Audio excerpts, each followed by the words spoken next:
আসসালামু আলাইকুম। আমি professor doctor Mohammad Zafrullah YouTube স্বাস্থ্য কথা চ্যানেল থেকে বলছি।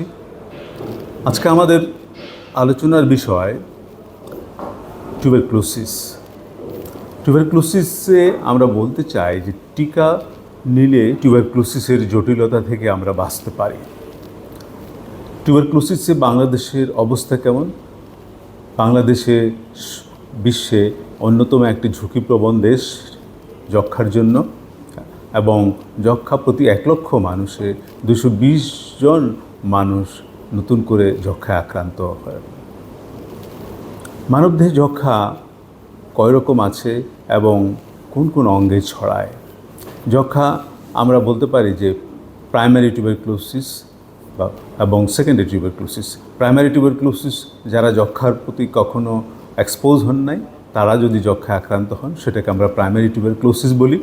আর সেকেন্ডারি টিউবারকুলোসিস হচ্ছে যারা যক্ষ্মায় আগে আক্রান্ত হয়েছেন, তাদের ভিতর থেকে আবার রিঅ্যাক্টিভেশন হয়েছে অথবা তারা রিইনফেকশন হয়েছেন, তাদেরকে আমরা সেকেন্ডারি টিউবারকুলোসিস বলি।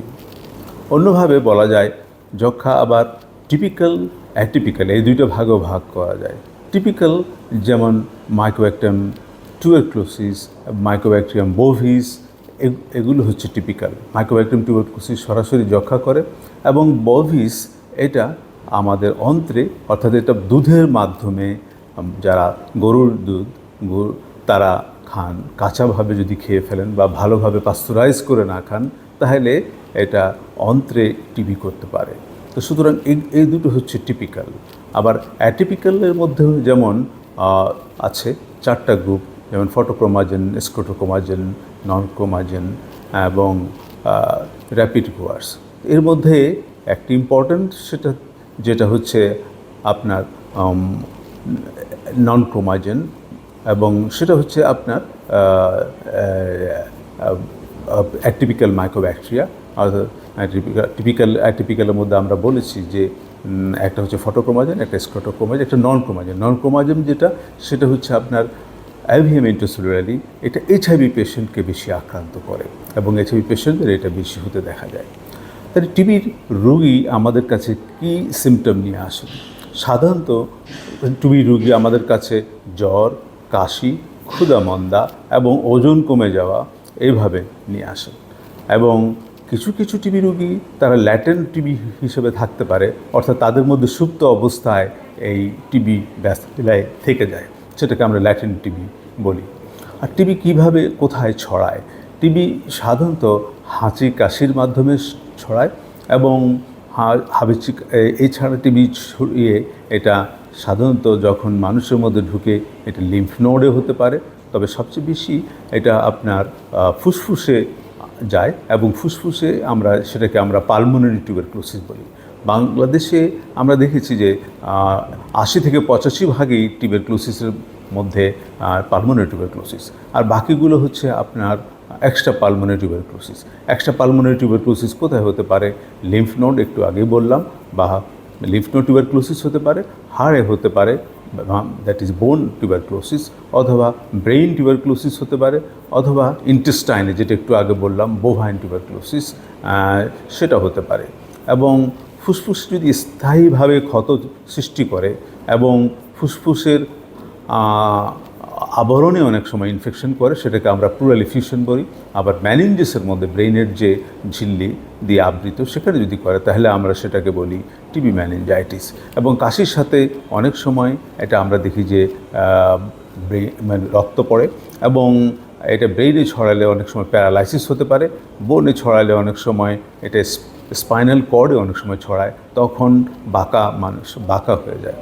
তো এতগুলো জায়গায় এক্সট্রা পালমোনারি টিউবারকুলোসিস হতে পারে, এবং টিবি ল্যাটেন্ট অবস্থা ভিতরে থেকে যেতে পারে, এবং সেখান থেকে এটা আমাদের ইমিউন সিস্টেম এই টিবিকে আমাদের শরীরের ভিতরে এটাকে কন্ট্রোলে রাখে, তখন এটা আমাদের আয়ত্তের মধ্যে থাকে, এবং তখন এটা ভিতরে স্প্রেড করে না। এবং স্প্রেড করলে এটা সাধারণত কীভাবে স্প্রেড করতে পারে? আমাদের ডাইরেক্টলি টিবি ঢুকে যেতে পারে লিম্ফ্যাটিক সিস্টেমের মধ্যে দিয়ে, ঢুকতে পারে, লিমফ্যাটিক স্প্রেড হতে পারে, অথবা হ্যামাটোজেনাস স্প্রেড হতে পারে, অথবা ন্যাচারাল যে সমস্ত প্যাসেজ আছে আমাদের বডিতে সেখান দিয়েও এটা ঢুকতে পারে। তো আমরা বললাম যে রোগী কী সিমটম নিয়ে আসবে, জ্বর, কাশি, ক্ষুধামন্দা, ওজন কমে যাওয়া, এই ধরনের সিমটম নিয়ে আসবে। এবং এই ধরনের সিমটম যদি নিয়ে আসে আমরা তাহলে তাদেরকে কীভাবে ডায়াগনোসিস করব। আমরা সাধারণত ডায়াগনোসিস ক্ষেত্রে প্রথমেই আমরা তাদের দুটো স্যাম্পল, একটা অন দ্য স্পট এবং একটা সকালবেলা, এই দুটো স্পুটাম স্যাম্পল আমরা দিতে বলি। এবং এই দুটো স্পুটাম স্যাম্পল পরীক্ষা করে যদি টিবি পাওয়া যায় তাহলে পাওয়া গেল, আর যদি না পাওয়া যায় তাহলে জিন এক্সপার্ট, যেটা পিসিআর মলিকুলার টেস্ট, সেটা করে আজকাল আমাদের প্রায় সব সেন্টারেই এই মেশিনটা আছে। আমরা সাথে সাথে আমরা একদিনের মধ্যে বলে দিতে পারি ডিএনএ অফ টিবি পাওয়া গিয়েছে কি না। এবং এছাড়া টিবিকে কালচার করা যেতে পারে লোয়েনেস ইনজেনসের মিডিয়াতে, সেখানে 4 থেকে 6 সপ্তাহ কালচার করতে লাগে, এটা লম্বা সময়, সেজন্য জিন এক্সপার্টকেই অনেকে প্রেফার করেন। এবং এছাড়া একটা টোটাল ব্লাড কাউন্ট করলেও বোঝা যায়, আমরা বুঝতে পারি যে টিবির অবস্থা কেমন। সেখানে লিম্ফোসাইট হয়তো বেশি থাকবে, নিউট্রোফিল হয়তো কম থাকবে। সুতরাং ইএসআরটা খুব বেশি থাকে। সবচেয়ে বড় কথা হচ্ছে ইএসআরটা খুব বেশি থাকে। এবং আমরা টিবি পেলেই টিবিকে আমরা সাধারণত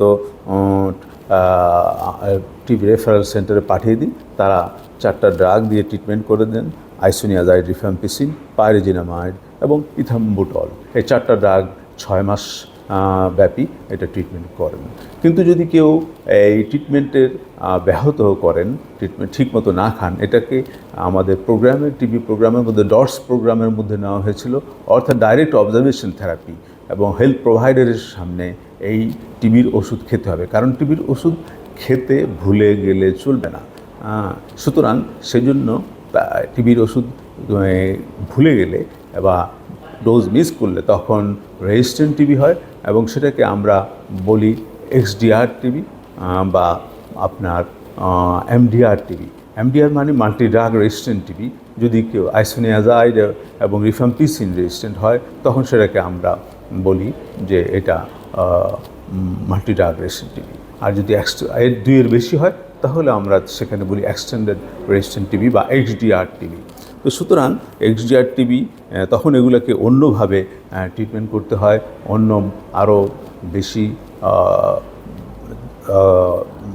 ক্ষতিকারক ওষুধ দিয়ে ট্রিটমেন্ট করতে হয়, এবং সেটা খুবই মুশকিলের ব্যাপার হয়ে যায়।